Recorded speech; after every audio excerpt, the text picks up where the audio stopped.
ሰላም ጤና ይስጥልን እንዴት ናችሁ? ዛሬ አንድ ማሽን ይዤ ለመቅረብ እሞክራለሁ።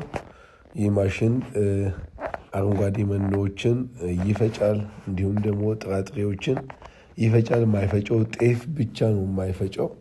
ሌሎችን ሁሉንም አይነት ይፈጫል እና ለድምፄ ትንሽ ብርድ ነገር እና ጉንፋን ነገር ስላለ ለድምፄ ይቅርታ እየጠየቅኩኝ አንዳንድ ነገር ስለዚህ ማሽን ላወራችሁ እመጣለሁ።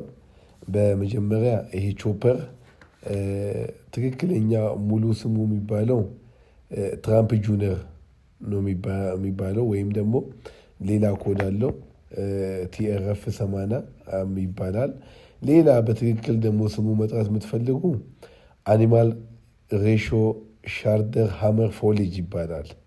እዚሁ እኛ ሀገር ኢትዮጵያ ውስጥ አለ፣ እዚህ መጥቷል። ዋጋው ምናልባት ነዳጅ ሳይወደድ በፊት እስከ 180 ሺህ ነበረ። አሁን ያለበትን የዋጋ መጠን ብዙም አላቅም። በእኛ ድርጅት ይሄኛው ማሽን በድጋፍ ስላገኘ ዋጋውን ጠይቄያለሁ። በድጋፍ አገኘ ማለት ዋጋው ነፃ ነው ማለት አይደለም። ስለዚህ ዋጋው ትንሽ ወደድ ይላል። ግን ከስራው አንፃር እሱ የምሰራው ስራ አንድ ባንድ ነግራችኋለሁ።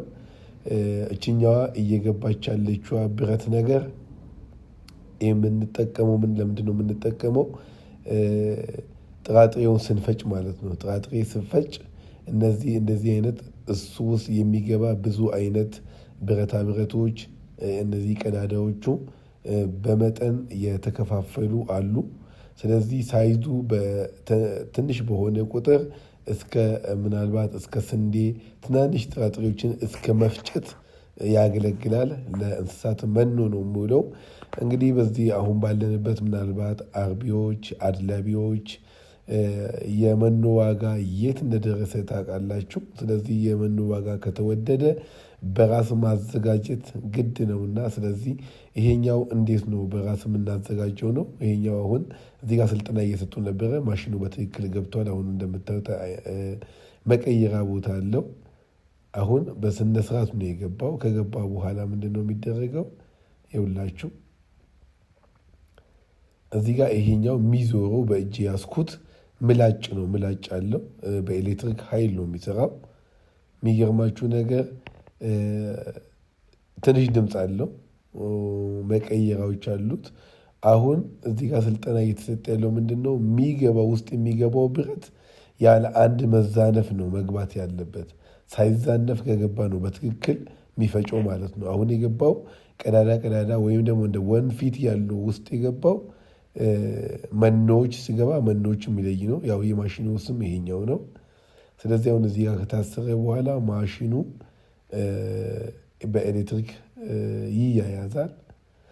ምናልባት ቤታችሁ ውስጥ ይሄኛውን ነገር ገዝታችሁ መኖውን መስራት ስትጀምሩ ራሱን የቻለ ቦታ ብታዘጋጁና ባህር ማታ ብታስሩት፣ ሳይዟ እጅግ በጣም ትንሽ ነች።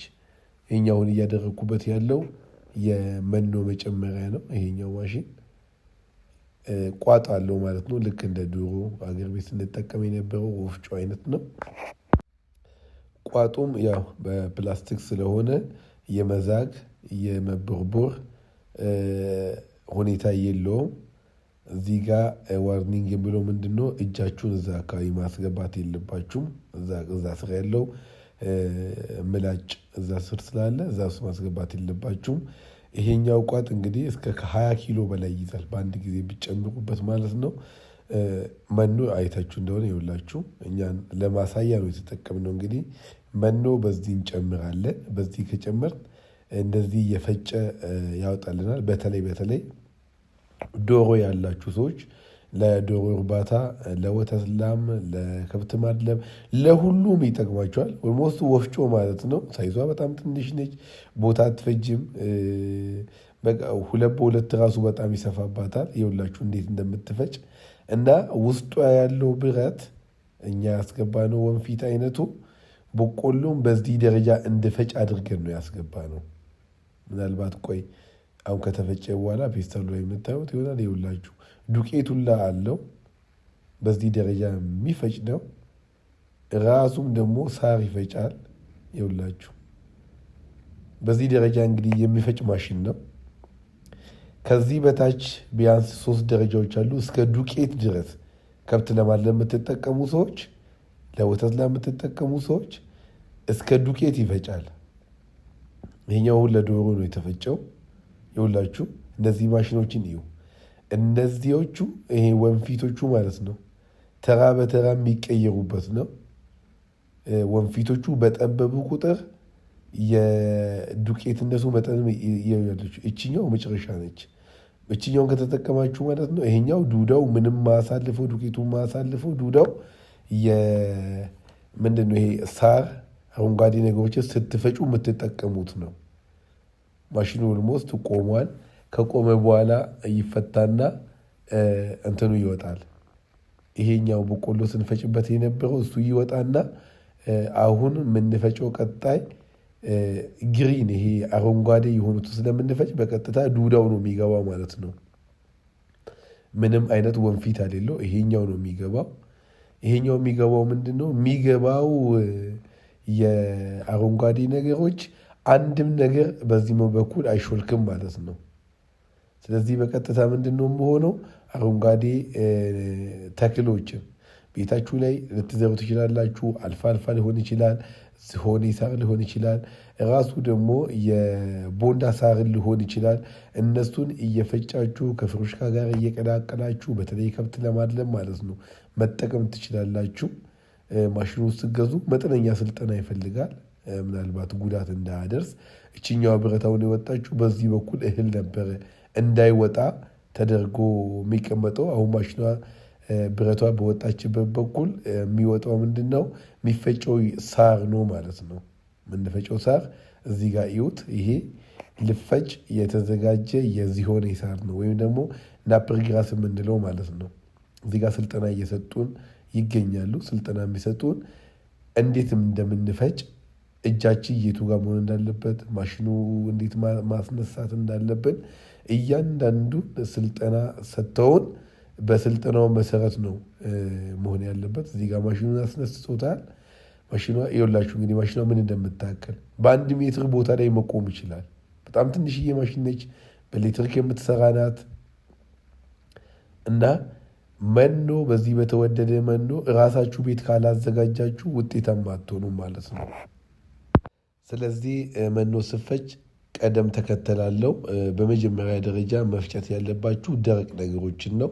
መኖዎችን ነው መፍጨት ያለባችሁ። እዚህ ጋርም ስልጠናው የምለው እንደዛ ስለሆነ በመጀመሪያ ደረጃ እሱን ትፈጫላችሁ። ደረቅ ነገሮችን ከፈጫችሁ በኋላ ነው ወደ አረንጓዴ ወደ እርጥብ ነገር መፍጨት የምትሄዱት። ለምን ምላችሁ እንዳይበላሽ ማለት ነው። ስለዚህ ይሄ ማሽን በ1 ሰዓት ውስጥ አረንጓዴ መኖዎችን እስከ 6 ኩንታል ይፈጫል በሰዓት ማለት ነው። ይሄኛውን ምንድነው ማድረግ ያለባችሁ 2 ሰዓትን በዚህ ማሽን ስትሰሩ በመሃል 30 ደቂቃ ማሳረፍ ግድ ነው። ማሽኑን ማሳረፍ ግድ ነው። እንዲሁም ደግሞ ጥራጥሬ ነገሮች መኖዎችን ደግሞ በሰዓት እስከ 4 ኩንታል ይፈጫል። ስለዚህ ማድረግ ያለባችሁ ምንድን ነው 4 ኩንታልን ከፈጫችሁ ኦር 8 ኩንታል ከፈጫችሁ 2 ሰዓት ማሽኑ በተከታታይ 2 ሰዓት በሰራ ቁጥር 30 ደቂቃ ማረፍ አለበት። ስለዚህ ለአነስተኛ የእንስሳት እርባታ ላላቸው ይሄ ማሽን ይሆናል። ስለሆነ ይሄኛውን ማሽን በመግዛት መጠቀም ትችላላችሁ እላችኋለሁ። እስካሁን ከእናንተ ጋር የቆየውኝ አብዲ እንስሳት ሐኪም ነኝ። ይሄኛውን የኔን ቻናል ሰዎች ሰብስክራይብ እንዲያደርጉ ሼር አድርጉና ሰዎች እንዲማሩ አድርጉ። መልካም ውሎ